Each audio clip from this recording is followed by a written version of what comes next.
Welcome to Climate Quickies, bite-sized nuggets of climate goodness from our TEDxLondon experts in under 5 minutes. You may have seen some pretty intense climate news headlines earlier this week about the Intergovernmental Panel on Climate Change, the IPCC's latest report. It's a piece of work from UN scientists warning us about impending climate disaster and how to avert it. In a nutshell, we need to speed up our global efforts to reduce the amount of carbon in our atmosphere, and fast. We've put together our first ever Climate Curious mixtape, a mashup of hot takes from experts on a single topic, giving you a collection of views on what the report means. We asked each of them, what gives you hope in the wake of the IPCC report? Let's listen now, and remember, stay curious.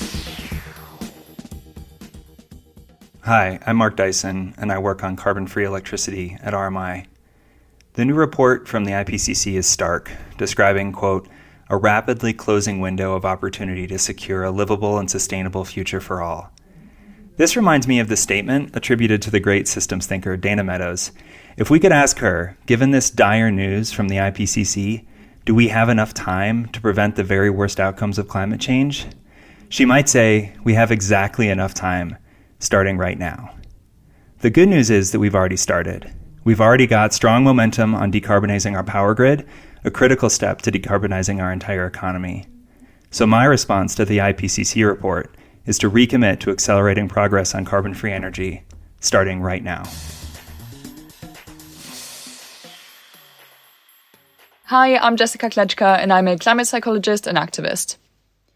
The latest IPCC report was, of course, deeply unsettling, but it didn't tell us anything we didn't already know. What was news that the IPCC used a refreshing approach in how it communicated the science, by highlighting the threat of climate change, but also stressing that there is still hope if we act with urgency.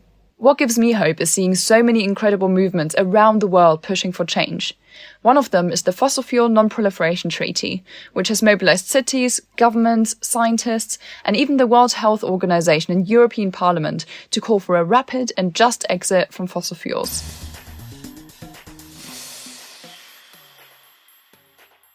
Hi, my name is Dr. Faith Mwangi Powell. I'm the CEO for Girls Not Brides, the global partnership to end child marriage. My reaction to the latest IPCC report 2023 is the 10 key outcomes which have been outlined, and one of them being that the impact of climate change is far-reaching and more severe than anticipated. So that is worrying and alarming.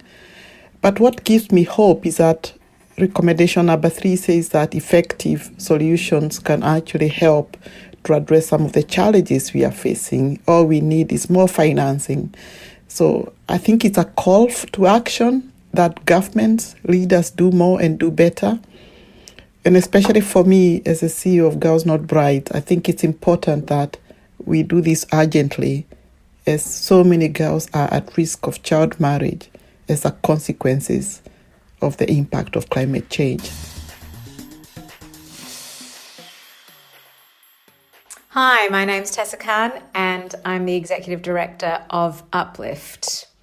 My reaction to the latest IPCC report is that it is helpfully crystal clear about the fact that the thing we need to focus on if we're going to avert catastrophic levels of climate change is rapidly and substantially cutting back on our use of fossil fuels, and that really underlines how crazy it is that a government like the UK government is still considering approving new oil and gas fields in the North Sea.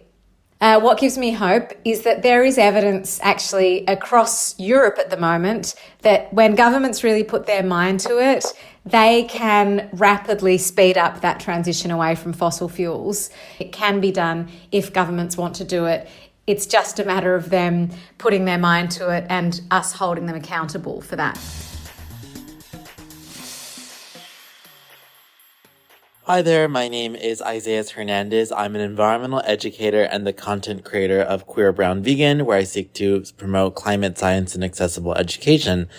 My reaction to the latest IPCC report is not surprising. I think years over years, we continue to tell global north governments that they need to have climate action plans, and it seems like they're not listening to us, but luckily, what gives me hope is that there are strategies and solutions that are already ready to be implemented. And I believe that climate finance and also working with governments and also communities to create climate just futures is possible. And I like to say the term evidence-based hope because I think evidence-based hope is not just this wishful type of thinking. It's actually rooted in this continued momentum of progress that is being made in communities. And this term itself is so dear to me because it was coined by my mentor, Ellen Kelsey, and I really believe in the future of climate. Thanks for listening to this quickie. This episode was created by our superstar podcast team at TEDxLondon. Until next time, Stay curious.